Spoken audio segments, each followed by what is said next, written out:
विश्वसंचार न्यूजमध्ये आपले स्वागत आहे. असं म्हणता येईल तसं मी येऊन 2 महिने झालेले आहेत आणि प्रचंड मोठ्या प्रमाणात आपल्याला शेतकऱ्यांना कृषी यांत्रिकीकरण योजनेच्या माध्यमातून सगळ्या ज्या काही योजना आहेत आपल्या महाडीबीटीवर आहेत आणि त्याच्या माध्यमातून आपल्याला जवळपास 31 ते 32 हजार शेतकऱ्यांची निवड झालेली आहे. त्याच्यामध्ये आपल्याला ट्रॅक्टर असेल, ट्रॅक्टरचे अवजार असतील किंवा फवारणी यंत्र असतील किंवा अन्य बाबी असतील, ह्या सर्व बाबींचा समावेश त्याच्यामध्ये आहे. तसेच ह्याच्यामध्ये आपल्याला ठिबकमध्ये त्याच्यामध्ये जवळपास 4400 शेतकऱ्यांची आपली निवड झालेली आहे. ह्या सगळ्यांचा विचार करता, पाठीमागच्या वर्षाचा विचार करता फार मोठ्या प्रमाणात शेतकऱ्यांची निवड झालेली आहे. तर आपल्या माध्यमातून मला तालुक्यातील ज्यांची निवड झालेली आहे त्या सर्व शेतकऱ्यांना आवाहन करतो की आपण तत्काळ म्हणजे 10 दिवसाच्या आत आपली सर्व कागदपत्र आपल्याला अपलोड करणं आवश्यक आहे. त्याच्यानंतर आपल्याला पूर्वसंमती मिळेल आणि पूर्वसंमती मिळाल्यानंतर आपण जे काही आपलं यंत्र असेल, अवजार असेल, ट्रॅक्टर असेल, रोटावेटर असेल किंवा फवारणी यंत्र असेल ह्याची खरेदी करून 30 दिवसाच्या आत खरेदी करून आपल्याला त्याची बिलं किंवा इनवॉइस म्हणतो आपण ती आपल्याला अपलोड करायचं आहे. त्याच्यानंतर आमच्याकडे प्रोसेस आपलं अनुदानासाठी जाईल.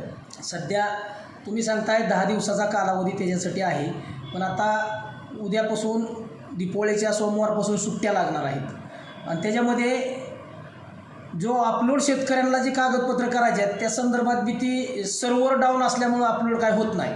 त्याच्याबद्दल काय सांगा? तुम्ही म्हणताय ते बरोबर आहे. सर्व्हरचा प्रॉब्लेम आपल्याला एक 8 ते 10 दिवसापूर्वी होता आणि आपण जे म्हणताय ते साधारण आपल्या आता ही जी मोठी एवढी निवड झालेली आहे हे निवड होऊन एक 4 ते 5 दिवस झाले. त्यामुळे बऱ्यापैकी शेतकरी आपल्या ह्या प्रोसेसमध्ये आहेत.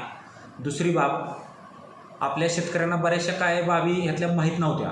त्यामुळे आम्ही आत्ता तालुक्यामध्ये गावोगाव ग्रामपंचायतीला कार्यक्रम घेऊन ज्यांना खरेदी करायची आहे त्यांना आम्ही तारीख देतो आहे. त्यांनी ग्रामपंचायतीमध्ये यायचं, आपली अडचण मांडायची आणि जे आमचे कृषी सहाय्यक असतील, खाली काम करणारे सहाय्यक कृषी अधिकारी असतील, त्यांच्या माध्यमातून कोणत्या बाबीसाठी कोणती कागदपत्र आपल्याला महाडीबीटीवर अपलोड करावी लागणार आहेत याची माहिती आम्ही देण्याचा कार्यक्रम आज आणि उद्या असे 2 दिवस बहुतांशी ग्रामपंचायतीमध्ये आपण ठेवलेलं आहे. त्यामुळे मला असं वाटत नाही की शेतकऱ्याला काय अडचण येईल.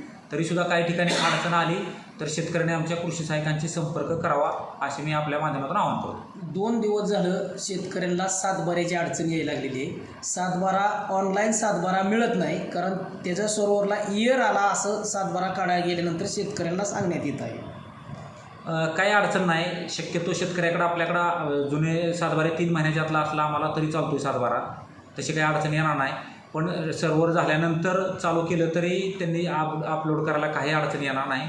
आमच्याकडे एक 3-4 दिवस दिवाळीचे सोडले तर बाकीचं आमच्याकडं आपल्याला डॉक्युमेंट स्क्रुटिनी असेल आणि पूर्वसंमती असेल हे देण्याचं काम आमच्याला कंटिन्यू चालू ठेवणार आहे. एखाद्या वेळेस एखाद्या शेतकऱ्याचं 10 दिवसाच्या आत जर अपलोड त्याला करता नाही आलं, त्याचा काय प्रॉब्लेम झाला, काय झालं तर त्याच्यासाठी काय नवीन तुमची स्कीम आहे का, त्याला नंतर अपलोड केलं तरी चालेल?